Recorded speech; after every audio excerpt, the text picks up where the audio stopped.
We thought we'd get a quick weather report from Professor Jeff Stein, who's over on a golf course this morning. Good morning, sir. Good morning. You know, Lou always talks about you, Jackie, running to golf courses every time there's an opportunity, and I was feeling left out. Nice. So you're partaking. I'm going to run to one here in the next week or so myself, so everybody will have a turn at the golf course. Yeah, it's the thing to do, but it's kind of fitting with the background of talking sports this morning with a very important individual with today's Iowa Almanac. Absolutely right. It is indeed fitting. And again, we mentioned this Friday here in this segment, but I'm at the Zach Johnson Foundation Classic at Elmcrest Country Club in Cedar Rapids, biggest pro-am in this area. And of course, Zach, the two-time major tournament champion, played at Drake University as well. This is the 8th annual event. They're going to raise $1.3 million in 2 days to help his foundation help kids in the Cedar Rapids community schools. And that's just a fantastic thing. That shows the commitment to giving back. And the topic for Almanac today, another individual who had his whole life ahead of him, paid the ultimate sacrifice in giving back to his country. It was on this date in 1918 that one of Iowa's most famous athletes and citizens, most famous citizens as well, was born in Adel. I'm talking about Niall Clark Kinnick Jr. Now, you probably know that Niall Kinnick was a consensus All-American football player at the University of Iowa. He won the 1939 Heisman Trophy, the only Hawkeye to ever be so honored, and he's one of only 2 Iowa players to have his jersey retired. Hawkeye's home, of course, has been Kinnick Stadium since 1972. Now, you probably also know that he enlisted in the Naval Air Reserve and reported for induction, get this, 3 days before the Japanese attack on Pearl Harbor. Had not known that previously.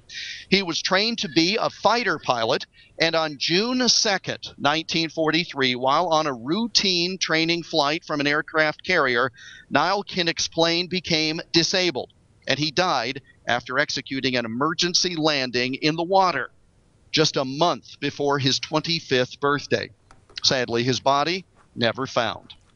You probably know a lot of that, but did you know that Niall Kinnick was a devout Christian Scientist, or that he also played baseball and basketball as well as football at the University of Iowa?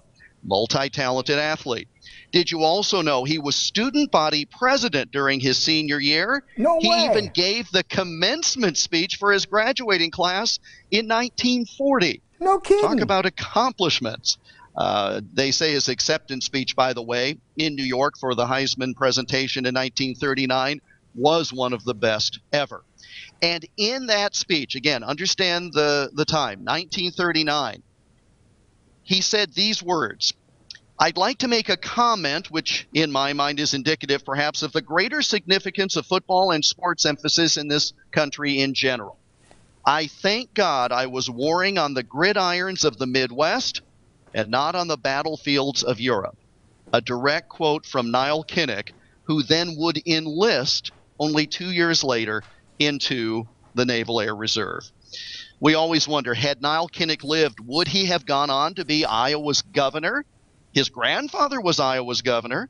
Or maybe he'd have been a pro football player. He was offered a contract for that. Obviously, we'll never know. But the bright light that was Niall Kinnick began shining when he was born in Adel on this date in 1918, guys, 100 years ago today. I had no idea of the history behind that man, beside the normal things that we know about, right, that he played football and then went off to war and lost his life. Yeah, I mean, we know about the Heisman, we know about being a war hero, but all of those other things truly could have gone on to be one of the greatest citizens ever. You know, Ronald Reagan told our friend Mike Chapman once that Niall Kinnick could have been anything, even president of the United States. That's amazing. But obviously still an incredible individual, even the few years he was here with us, because we're still talking about him 100 years later. Unbelievable, Professor. Thank you so much. If people want to follow with this story again, where should they go? Go to iowaalmanac.com. The whole story's there, as they are every day. iowaalmanac.com. See, that's one of the really cool things about Iowa Almanac is you learn things like that. You're going to be able to take that knowledge and use it in conversation from here on out. Absolutely. And I just want to say, Professor, the banner behind you says the voice of Eastern Iowa for 75 years. You look great. I'm in the shade. This is fun. This all looks really great. Okay. So that's the secret. Stay out of the sun. We have done 1 hour of live broadcast. I've got another 4 hours to go today, so we'll see what's left of me after. All right, sir. Be good and don't lose too many balls, and we will see you tomorrow morning. With any good luck, I'll be with you in studio tomorrow morning. That works. That's what we're looking forward to. All right, sir. Thanks, Thank you guys. so much. All right, folks. Time to let you know. I don't know if he got that. I don't think he did. I don't think That's he did. okay. Okay. But anyway.